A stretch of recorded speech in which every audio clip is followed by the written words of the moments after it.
વિદ્યાર્થી મિત્રો, આજે આપણે તુલ્ય ભારની ચર્ચા કરીશું. 11 સાયન્સનો એક અગત્યનો ટોપિક છે. કોન્સેપ્ટ બરાબર સમજી લેજો તુલ્ય ભાર. કારણ કે તમે જ્યારે પણ દાખલા ગણશો સાંદ્રતા ઉપર આધારિત, ત્યારે તુલ્ય ભાર શબ્દ આવે ને આવે. તો તુલ્ય ભાર એટલે શું? તો એ દરેક પદાર્થ ઉપર આધાર રાખે. સૌ પ્રથમ લઈએ એસિડનું તુલ્ય ભાર. તેના માટે સૂત્ર છે અણુભાર ભાગાકારમાં આયનીકરણથી ઉદ્ભવતા H+ ની સંખ્યા. એસિડની વ્યાખ્યા લીધી હતી. તો એસિડ કોને કહેવાય? જે પદાર્થના આયનીકરણથી H+ ઉદ્ભવે એને એસિડ કહેવાય. તો કોઈ પણ એસિડનો તુલ્ય ભાર આ મોસ્ટ ઇમ્પોર્ટન્ટ સૂત્ર છે. તમારે આ સૂત્ર બરાબર ધ્યાનમાં રાખવાનું ઇમ્પોર્ટન્ટ છે. કોઈ પણ એસિડનો તુલ્ય ભાર લેવો હોય તો અણુભાર લેવો પડે. અને અણુભાર મેં તમને ગણતા શીખવાડ્યા હતા. ઘણા અણુભાર મેં તમને પેમ્પલેટ્સમાં અથવા તો નોટ્સમાં મેં મોકલ્યા હતા. તમે બરાબર ગણ્યા હશે તો તમને આ એકદમ સરળ ટોપિક લાગશે. તો અણુભાર એને કોના વડે ભાગવાના? આયનીકરણથી ઉદ્ભવતા H+ વડે ભાગવાના. તો પહેલા તો લઈએ મોનોબેઝિક એસિડ અથવા મોનોપ્રોટિક એસિડ. બંને એક જ શબ્દ છે. મોનોપ્રોટિક એસિડ કોને કહેવાય? તો આગળ શીખી ગયા છે કે જેના આયનીકરણથી એક જ H+ ઉદ્ભવે. જેના આયનીકરણથી એક જ H+ ઉદ્ભવે તો તેને મોનોપ્રોટિક એસિડ તરીકે ઓળખવામાં આવે. અને કહીશું મોનોપ્રોટિક એસિડ. દાખલા તરીકે Cl, તો એનું આયનીકરણ કરો તો H+Cl-. તો પછી HCl નો તુલ્ય ભાર કેટલો? વિદ્યાર્થી મિત્રો, તુલ્ય ભાર આખો શબ્દ લખવાની પ્રથા નથી. તુલ્ય ભારને તુભા તરીકે લખવાની પણ પ્રથા છે. તુભા પણ લખીશું, જેને કેટલીક વખત ઇક્વિવેલેન્ટ વેટ તરીકે પણ ઓળખીએ છીએ. તો તુલ્ય ભાર કેટલો?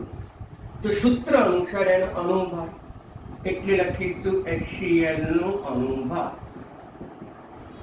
ભાગાકારમાં H આયનની સંખ્યા. ટૂંકમાં લખી શકાય. તો અણુભાર કેટલો છે? તો આપણે ગણ્યો છે. હાઇડ્રોજનનો 1, ક્લોરીનનો 35.5 એટલે 36.5 સરવાળો થાય એટલે 36.5 ભાગાકારમાં 1 36.5. આમ એનો તુલ્ય ભાર થશે 36.5. નાઇટ્રિક એસિડ લઈએ HNO3, એનું આયનીકરણ કર્યું બને. તો પછી HNO3 નો તુલ્ય ભાર કેટલો?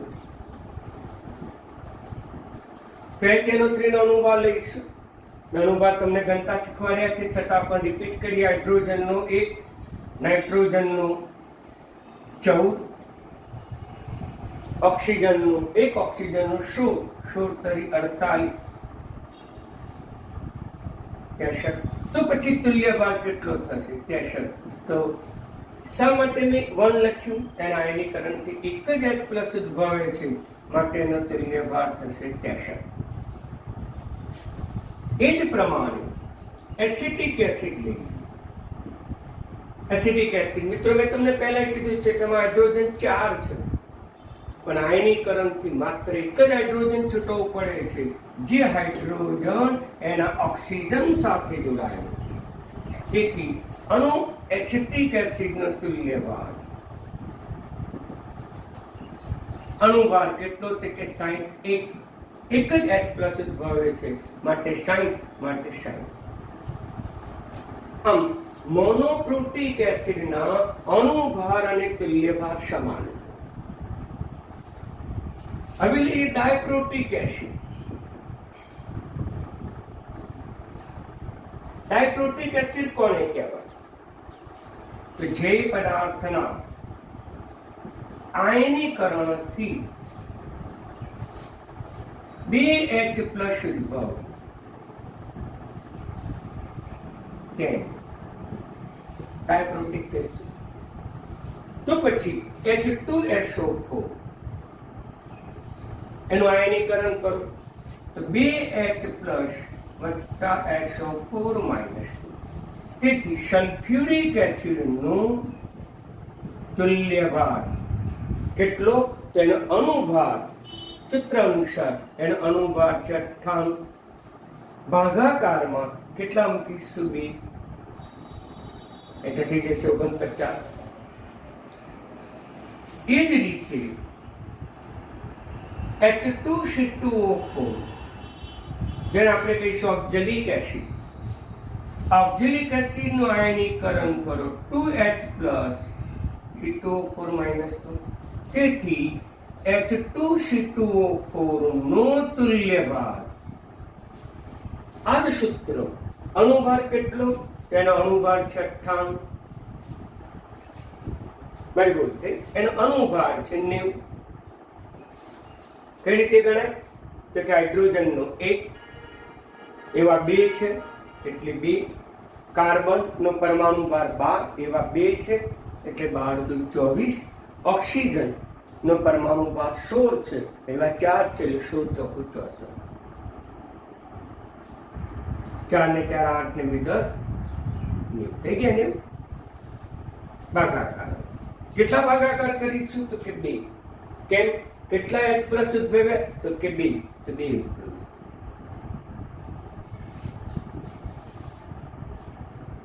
તે જ પ્રમાણે H2CO3 માંથી કેટલા હાઇડ્રોજન ઉદ્ભવશે? 2 પ્લસ.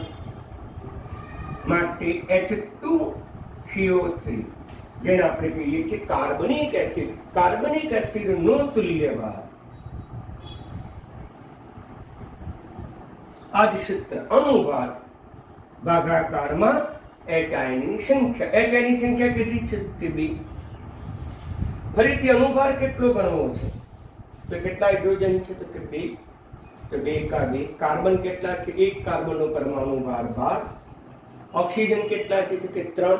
એક ઓક્સિજન નો પરમાણુ ભાર 16. 16 48. એટલે Na2CO3 હાઇડ્રોજન નો પરમાણુ ભાર 1 એવા 2 છે એટલે 2. કાર્બન 1 છે.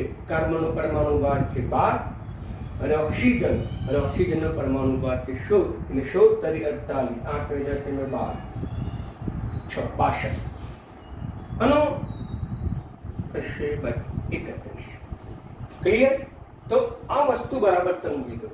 એસિડ નો તુલ્ય ભાર બરાબર અણુભાર ભાગાકારમાં આયનીકરણથી ધ્રુવતા H આયનની સંખ્યા.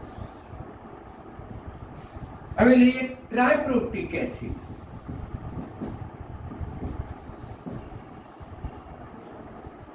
અગાઉ મેં સમજાવ્યું છે ટ્રાયપ્રોટિક એસિડ કોને કહેવાય? તો કહી શકાય કે જે પદાર્થના આયનીકરણથી જેના આયનીકરણથી 3H પ્લસ ઉદ્ભવે. 3H પ્લસ ઉદ્ભવે તેને ટ્રાયપ્રોટિક એસિડ કહેવાય. દાખલા તરીકે લઈએ H3PO4 જેનું નામ છે ફોસ્ફરિક એસિડ. એનું આયનીકરણ કરો તો 3H પ્લસ છૂટા પડશે અને PO4 માઇનસ 3 છૂટું પડશે. તો પછી એનો તુલ્ય ભાર કેટલો? સમજી લો બરાબર. H3PO4 નો તુલ્ય ભાર ઇઝ ઇક્વલ ટુ તુલ્ય ભાર અણુભાર ભાગાકારમાં H આયનની સંખ્યા. તો આપણે 3PO4 નો અણુભાર ગણવો પડે. અગાઉ શીખવાડ્યું છે છતાં રિપીટ કરું છું. કેટલા હાઇડ્રોજન છે? 3. હાઇડ્રોજન નો પરમાણુ ભાર 1 એટલે 3 એકા 3. ફોસ્ફરસ એનો પરમાણુ ભાર છે 31 પણ એવા કેટલા છે? 1 એટલે થશે 31. ઓક્સિજન છે. ઓક્સિજન નો પરમાણુ ભાર છે 16 એવા કેટલા છે? તો 4. તો 4 વડે ગુણીશું 16 ચોકુ 64. 8 તો અણુ તુલ્ય ભાર ગણવો હોય તો અણુભાર ગણવો પડે. અણુભાર 98 ભાગાકારમાં HI ની સંખ્યા, એટલે HI ની સંખ્યા કેટલી થાય? 3. અને 3 વડે ભાગવું તો 3 તરી 9, 3 દુ 6, કેટલા વધ્યા? 2 વધ્યા, એટલે 8 નહીં પણ 3 તરી 9, એટલે પાછા છેક ચાલ્યા. ઓકે, તો આમ એનો તુલ્ય ભાર દરેક એસિડનો ગણી શકાય. અગત્યનું વિધાન બોલું છું. મોનોપ્રોટીક એસિડના અણુભાર અને તુલ્ય ભાર સમાન છે. મોનોપ્રોટીક એસિડના તુલ્ય ભાર બરાબર અણુભાર. એટલે કહી શકાય કે મોનોપ્રોટીક એસિડ હોય તો એના અણુભાર અને તુલ્ય ભાર સમાન છે. તો પછી ડાયપ્રોટીક એસિડ માટે શું કહીશું? ડાયપ્રોટીક એસિડના તુલ્ય ભાર એ અણુભાર કરતા અડધા છે. ડાયપ્રોટીક એસિડના તુલ્ય ભાર એ અણુભાર કરતા અડધા છે. તો પછી ટ્રાયપ્રોટીક એસિડ માટે શું કહીશું? તો ટ્રાયપ્રોટીક એસિડ માટે કહી શકાય કે તેમનો તુલ્ય ભાર એ અણુભાર કરતા ત્રીજા ભાગના છે. ટ્રાયપ્રોટીક એસિડનો તુલ્ય ભાર તે અણુભાર કરતા ત્રીજા ભાગના. 3 વિધાન બરાબર અગત્યના છે, તમે ધ્યાન રાખજો. દાખલા ગણતી વખતે આપણે એ વિધાનોનો અવશ્ય રીતે આપણે ઉપયોગ કરવો પડશે. તો આપણે એસિડનો તુલ્ય ભાર મેં તમને સમજાવ્યો.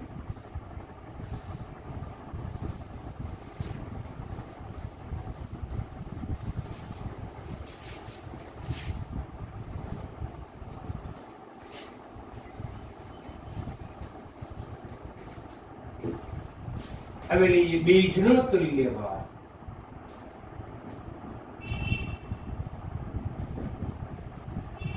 બીજના તુલ્ય ભારનું સૂત્ર પણ તમને આવડવું જોઈએ. એનાથી અણુભાર ભાગાકારમાં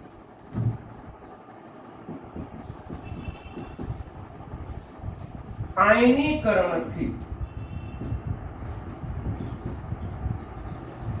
ઉદ્ભવતા બીજ કોને કહેવાય? કે જેમાં OH આયન હોય તે.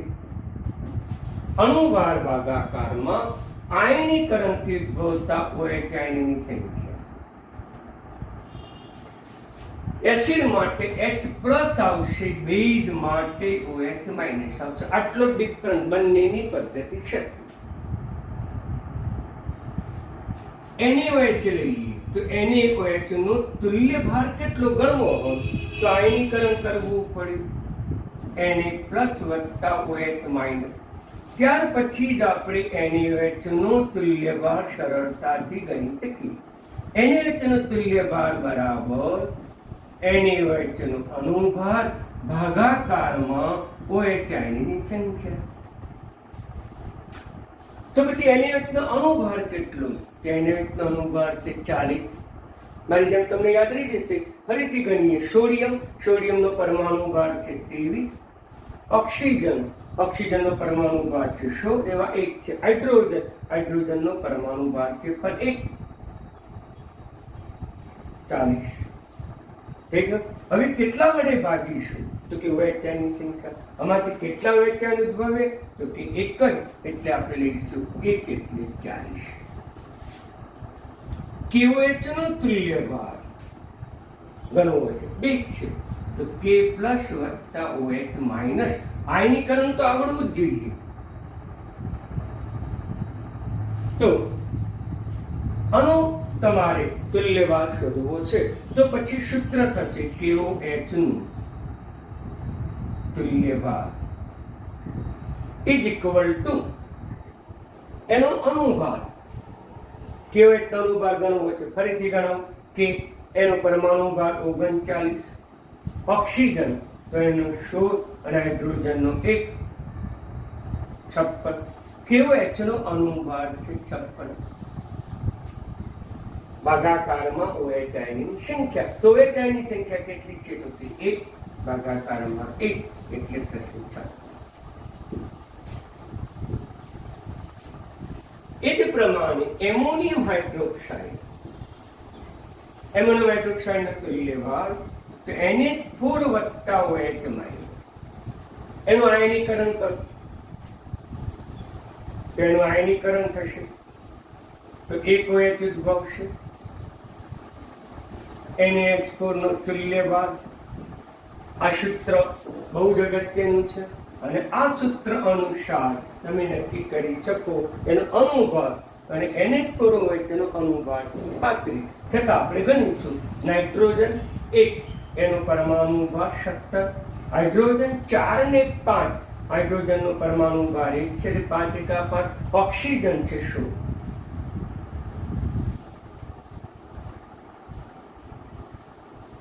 નાઇટ્રોજન મારી ભૂલ થઈ, નાઇટ્રોજન નો પરમાણુ ભાર છે 14 એટલે થશે 35.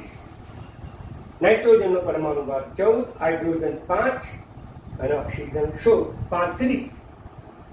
તુલ્ય ભાર ગણવું છે. કેટલા વડે ભાગીશું તો કે 1 છે તો 1 વડે ભાગીશું તો 35. ક્લિયર? બેરિયમ હાઇડ્રોક્સાઇડ લઈએ તો બેરિયમ હાઇડ્રોક્સાઇડ નો તુલ્ય ભાર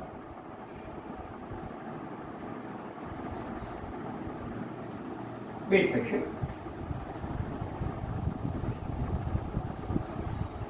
તો પછી અણુભાર ભાગાકારનું HI ની સંખ્યા માટે આપણે શું કરવું પડે? આયનીકરણ કરવું પડે. અને આયનીકરણ મેં સમજાય છે તો બેરિયમ 2+ વત્તા OH માઇનસ એ આયનીકરણ. આમ આયનીકરણથી કેટલા OH ઉદ્ભવ્યા? 2. તો પછી અણુભાર, એનો અણુભાર છે 233 અને 2 વડે તમે ભાગી નાખો.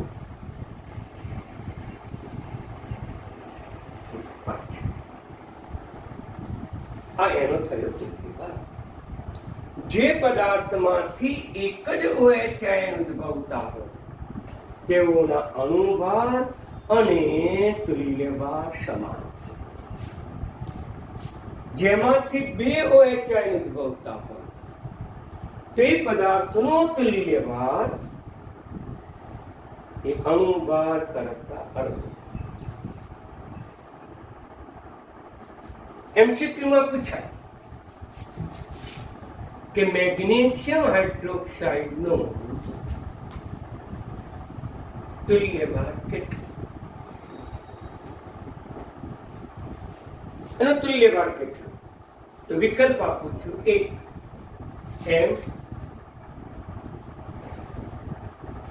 m/2 C લઈ લઈએ.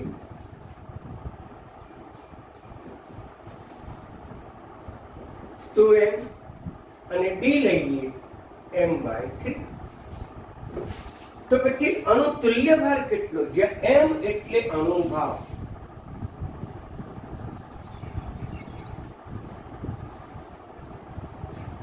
વિદ્યાર્થી મિત્રો, અણુભાર તમને ન પણ આપે અને અણુભારની જગ્યા સંકેત આપી દે મોલિક્યુલર વેઇટ, અને મોલિક્યુલર વેઇટનો પહેલો અક્ષર છે m એટલે m પણ લખી શકે. માટે અણુભાર માટે m. તો પછી અણુ તુલ્યભાર કેટલો? તો તમે તુલ્યભાર સરળતાથી ગણી શકો. અને આયનીકરણથી કેટલા OH ઉદ્ભવ્યું? તો કે 2 ઉદ્ભવ્યું.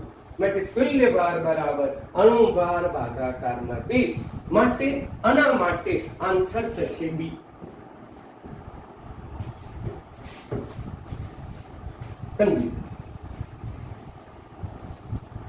જો તમને ફેરિક હાઇડ્રોક્સાઇડ આપે, ફેરિક હાઇડ્રોક્સાઇડ નો તુલ્યભાર કેટલો?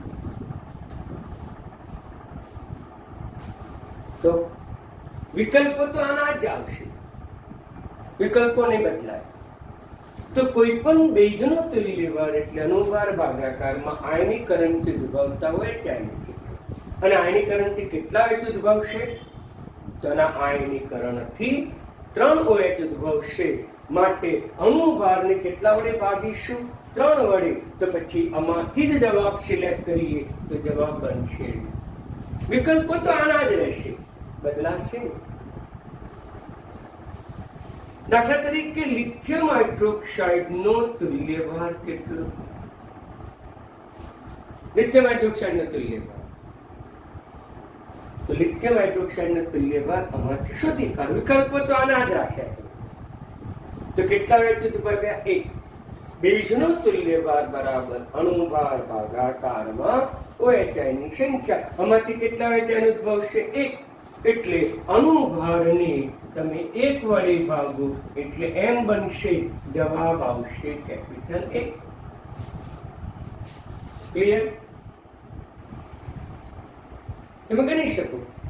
તો આમ કોઈ પણ પદાર્થનો તુલ્યભાર તમે ગણી શકો.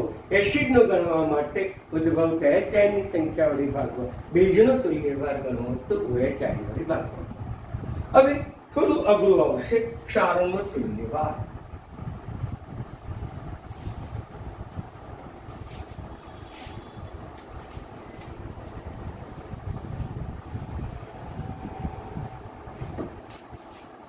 એ પણ ઇમ્પોર્ટન્ટ છે.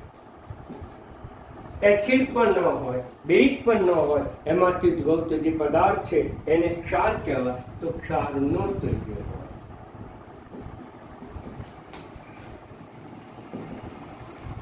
ક્ષારનો તુલ્યભાર. તો ક્ષારનો તુલ્યભાર માટે પણ એનું એ જ સૂત્ર, અણુભાર ભાગાકારમાં આયનીકરણથી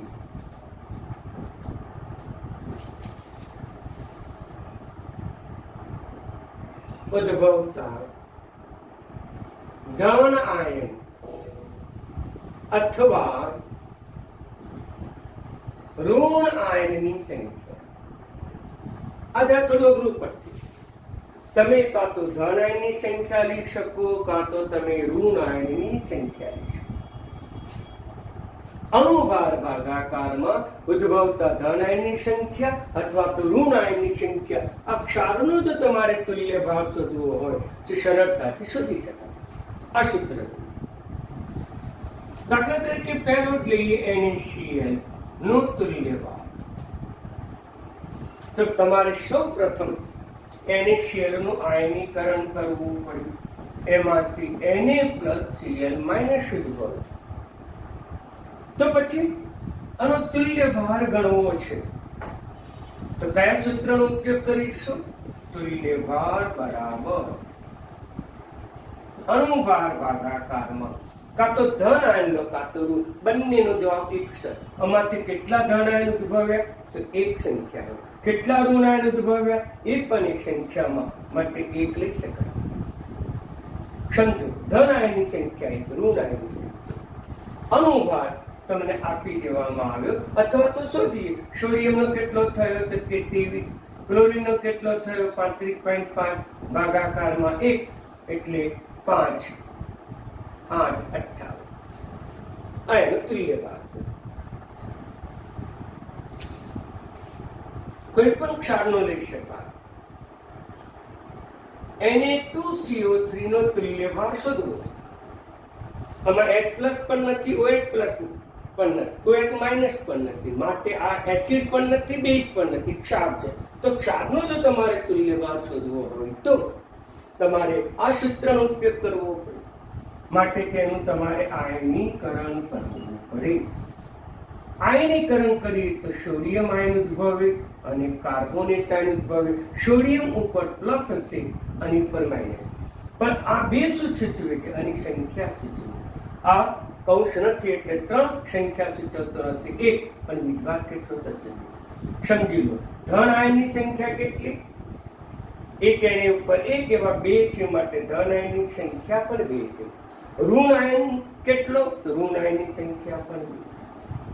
ધન આયન અને ઋણ આયનની સંખ્યા સમાન જ હોય તો પછી આનો તુલ્યભાર જો તમારે શોધવો હોય તો અણુભારને કેટલા વડે ભાગવા પડે? ઉદ્ભવતા આયનોની સંખ્યા, કાં તો ધન આયનની સંખ્યા જો સરળ પડે તો ધન આયન ગણો, ઋણ આયનની સંખ્યા જો સરળ પડે તો ઋણ આયન ગણો. તો એને તમારે 2 વડે ભાગવા પડે. અણુભાર છે એનો 106.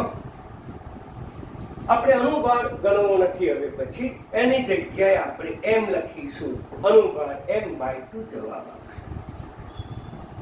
અને જવાબ થશે m/2.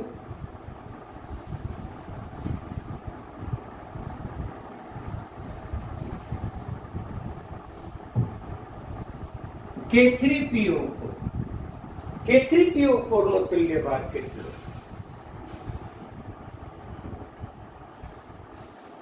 તો આયનીકરણ કરવું પડે. K3PO4 કે ધન આયન ઉદ્ભવે PO4, તમને PO4 ઉપર -3 બીજભાર ખબર છે. K ની સંખ્યા કેટલી? તો 3. આયનીકરણ આવડે તો આ બધી પ્રક્રિયાઓ, આ બધા દાખલા સરળ. તો ધન આયન કેટલા ઉદ્ભવ્યા? તો કે 3. ઋણ આયન પણ કેટલા ઉદ્ભવ્યા? તો 3. માટે આનો જો તુલ્યભાર ગણવો હોય તો સૂત્ર અનુસાર અણુભાર ભાગાકારમાં ધન આયનની સંખ્યા લો તો પણ 3 અથવા ઋણ આયનની સંખ્યા પણ લો તો 3. તો m/3. પરીક્ષામાં MCQમાં અણુભાર આપતા નથી, અણુભારની જગ્યાએ સાંકેતિક સ્વરૂપ આપી દે છે એમ. એટલે આપણે પણ અહીંયા અણુભારની ચર્ચા નહીં કરી, લખીશું નહીં.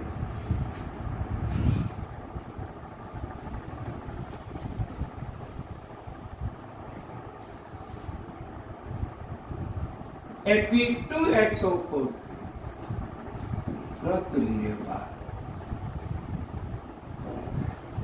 આનો જો તુલ્યભાર ગણવો હોય તો આપણે Fe2SO4 થ્રાઇસ નું આયનીકરણ કરવું પડે.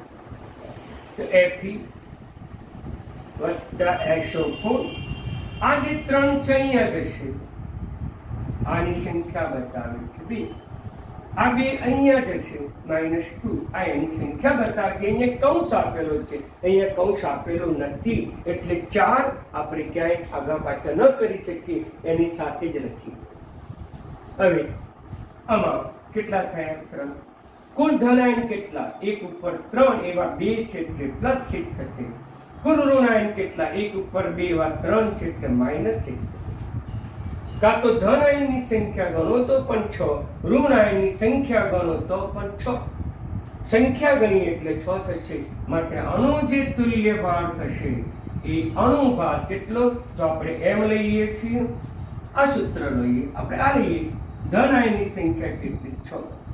અને સંખ્યા હંમેશા તુલ્યભાર ધન જ લેવા, એટલે ઋણ આયનની સંખ્યા 3, તો અહીંયા 3 વડે ભાગ્યા. અહીંયા ઋણ આયનની સંખ્યા 6, તો અહીંયા આપણે કેટલા વડે ભાગ્યા? 6 વડે ભાગ્યા. આમ તમે સરળતાથી તુલ્યભાર ગણી શકો. એક અગત્યનો MCQ બોર્ડમાં પૂછાઈ ગયો. છેલ્લું, AX + BY નો તુલ્યભાર કેટલો? તો AX BY નો તુલ્યભાર, તો આનું આયનીકરણ કર્યું. મિત્રો આ તો અગાઉ સમજાયું છે. ધન આયન, ઋણ આયન, આયનની સંખ્યા બતાવી, આયનો વીજભાર x, આ આની સંખ્યા બતાવી, આ એનો વીજભાર બતાવી. તો પછી કુલ ધન આયન કેટલા થયા? તો કે xy કેટલા?